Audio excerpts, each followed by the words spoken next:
एक अकेला सब पे भारी अशी वस्ती होती.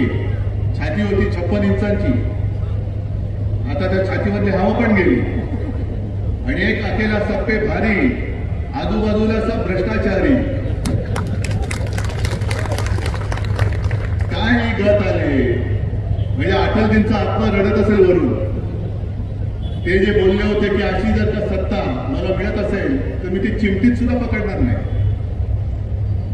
आता अटलजींचा आत्मा ढसाढसा रडत असेल की काय कोणाच्या नाकर्त्याच्या हातामध्ये भाजपा गेला आणि होता नव्हता भाजपाने खतम करून टाकला, संपवून टाकला.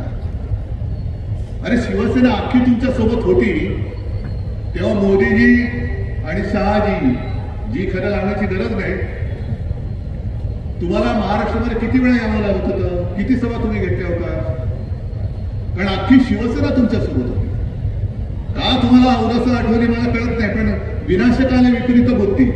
विनाशच होणार असेल तर विपरीत बुद्धी होणारच. आणि म्हणूनच कदाचित हा एक नियतीचा संकेत किंवा देवाचे आशीर्वाद आहे की त्यांनी शिवसेनेला त्यांच्यापासून बाजूला केली, की त्यांचा विनाश होतोय. तुम्ही नका राहू त्यांच्यासोबत, जाऊ दे त्यांना, बुडतायत बुडू द्या. अबकी बार भाजपा तडीपार करून टाका. आणि काजूवरती, आंब्यावरती, कांद्यावरती जी निर्यात बंदी केलेली आहे ना, पहिली 80 वर्षी निर्यात बंदी उठवा, पहिला भाजपला निर्यात करून टाका. जाऊ दे साता समुद्रापलीकडे निर्यात तडीपार. पण मला यांचा सगळ्यांचा खरंच अभिमान वाटतो. हे ठीक आहे की त्यांनी संपूर्ण यंत्रणा वापरून शिवसेना चोरली, धनुष्यबाण चोरलं. पण विनायकरावजी मला तुमचा अभिमान आहे. भास्करराव, वैभव, राजन सगळे म्हणून इकडे बसलेच, मला तुमचा अभिमान आहे. कारण समोर जो उभा आहे त्याला रोज टोप घालताना विचार करावा लागतो, डोकं खाजवलं मिळतं तेव्हा. टोप घातली होती मिळत नाही तेव्हा खाजून विचारलं अरे आज कोणत्या पक्षात होत आपण. हा बघा तुम्ही विचार करा त्याला, कारण आठवतच नाही काल कोणत्या पक्षात होतो, आज कोणत्या पक्षात आहे. इतके वर्ष स्वतःची पिनावळ ही जिकडे सत्ता असते, जिथे सत्ता तिकडे तुम्ही झुकता. सगळी मंत्रीपदं घेतली, आमदार काय खासदार काय सगळ्या घेतल्या.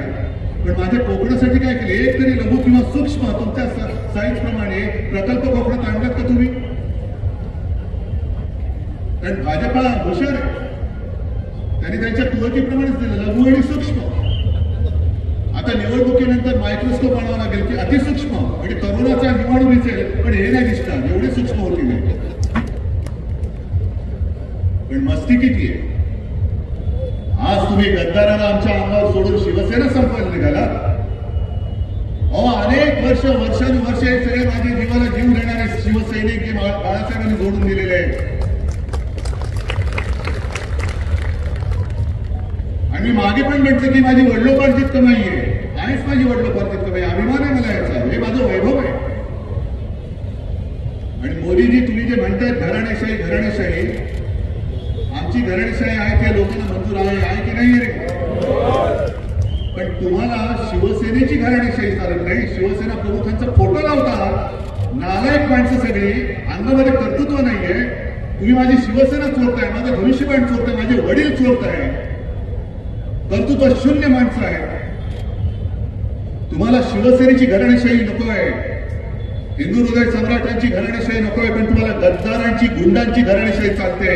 हे दुःख हे आम्हाला नसलं, तुम्हाला नसलं तरी अटलजींना वाटत असेल.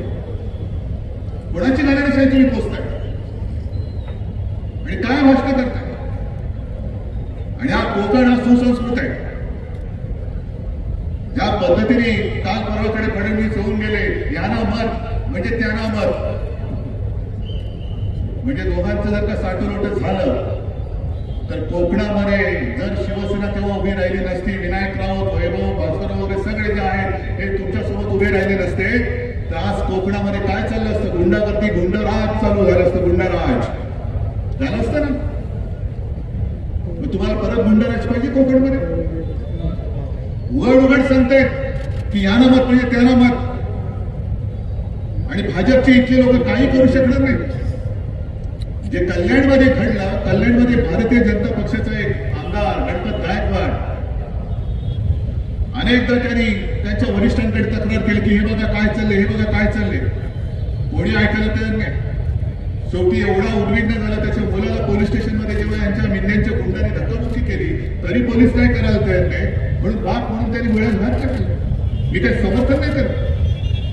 आणि त्यांनी म्हटलेलं आहे की जोपर्यंत या मिंद्याच्या हातामध्ये सत्ता राहील तोपर्यंत या महाराष्ट्रामध्ये गुंडांचं राज्य राहील.